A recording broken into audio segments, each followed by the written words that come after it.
Perhaps we might consider this to be a pendulum, which at its furthest outswing has brought us all of the Western reductionist logic that has delivered us the atomic bomb, the computer and the internet, and now that pendulum may be swinging back towards a more value-based, more qualitative, more enlightened, and yes, more efficient problem-solving approach using our innate creative gifts rather than the single gift that Western reductionism has given us.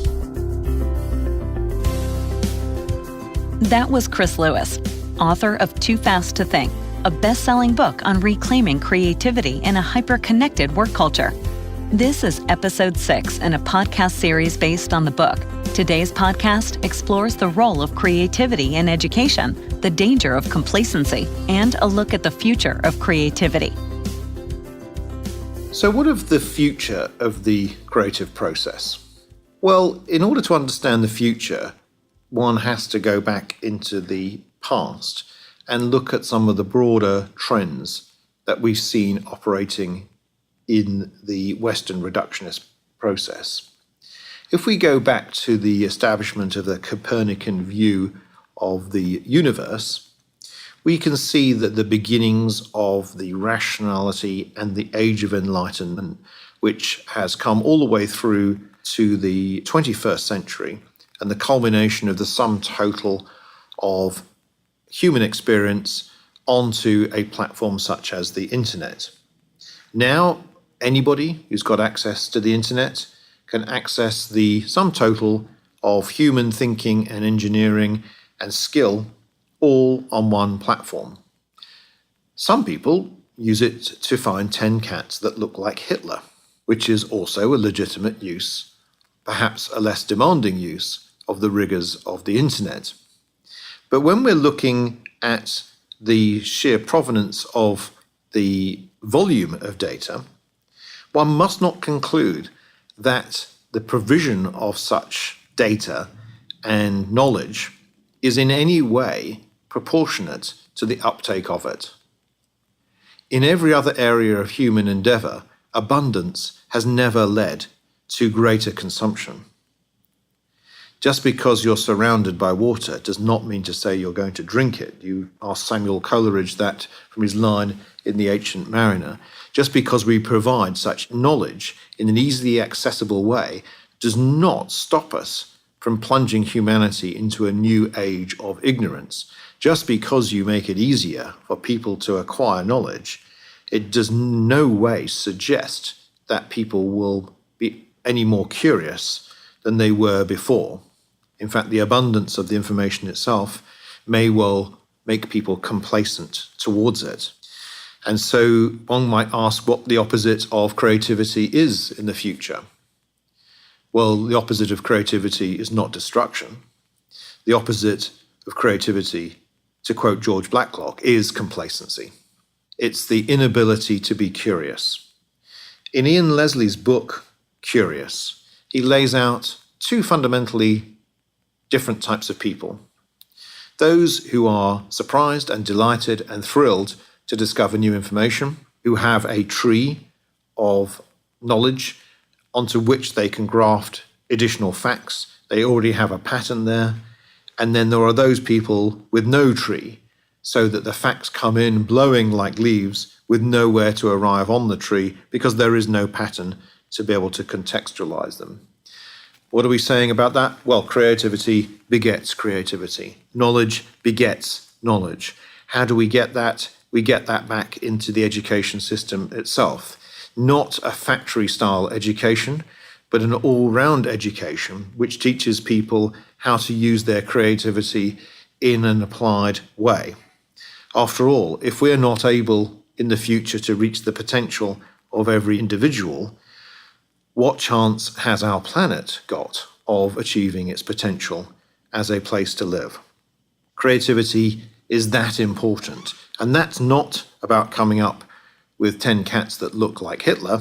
It's about recognizing that the creative process itself is one of the most misunderstood, one of the most inefficiently taught, and one of the least applied areas in the whole experience of human knowledge. One of the areas that it forces us to do in the future is to say, if all of our Western reductionist thinking is going to be automated by AI, and there's a good chance that it might be, what does it leave us with? It leaves us in the future with a creative model, an understanding that when human beings take away all their problems, that in itself is a problem of its own. Whenever you don't use muscles, if there's no weights to be lifted, a muscle atrophies. It's the same with creativity. If our creativity isn't employed in solving problems, then it will atrophy.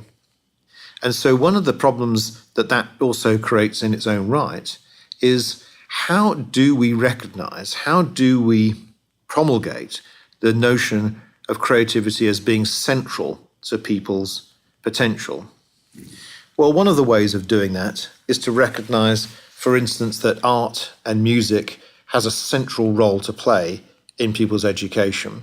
If we accept the model of science, technology, engineering, and math, one might say we will compete with China or with India by producing ever more scientists. But any entrepreneur will tell you that entrepreneurs and challengers do what other people are unwilling or unable to do. Let me repeat that. Entrepreneurial behavior is doing what other people find unwilling or unable to do.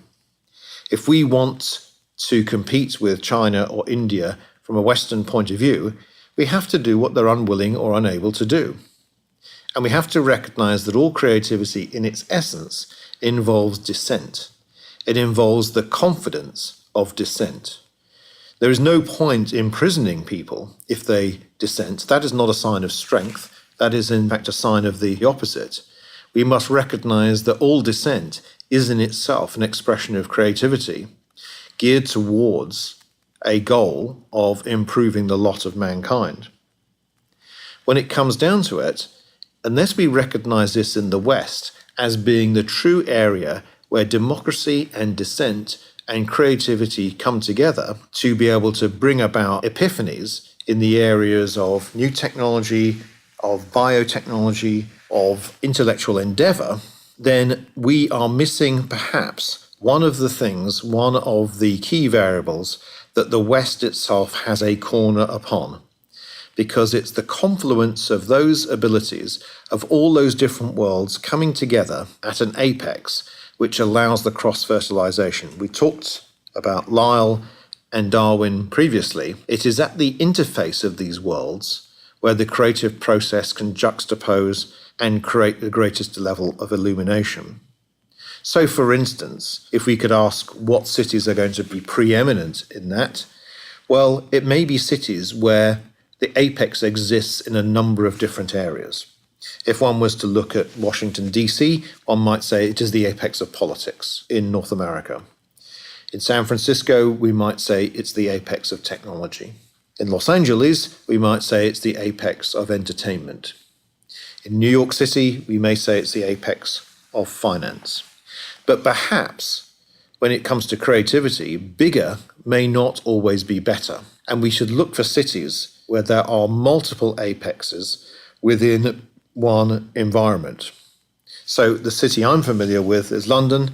It has the apex of religion, it has the apex of politics, it has the apex of finance, it has the apex of entertainment, and it has the apex of all cultural endeavor and museums, etc., within 50 square miles. It is that proximity of those different creative endeavors which creates the illumination of one to the other. Those processes themselves are reflexive. Creativity thrives in a future which is reflexive, where it is assisted and facilitated by other creative processes. And at the heart of that is democracy and dissent, and an ability for the human being to harness the innate gifts, perhaps for which they've been denied through historical reasons for too long. We came in talking about this, about the Copernican revolution, which kicked off the process of enlightenment and the great scientific acceleration. Perhaps we might consider this to be a pendulum. which at its furthest outswing has brought us all of the Western reductionist logic that has delivered us the atomic bomb, the computer, and the internet. And now that pendulum may be swinging back towards a more value-based, more qualitative, more enlightened, and more efficient problem-solving approach using our innate creative gifts rather than the single gift that Western reductionism has given us. So in Ian McGilchrist's words, we are not just honouring the faithful servant, we are remembering the sacred gift. Chris Lewis is founder and CEO of one of the largest independent marketing and communications agencies in the world. He is a journalist and author, including of the best-selling book, Too Fast to Think.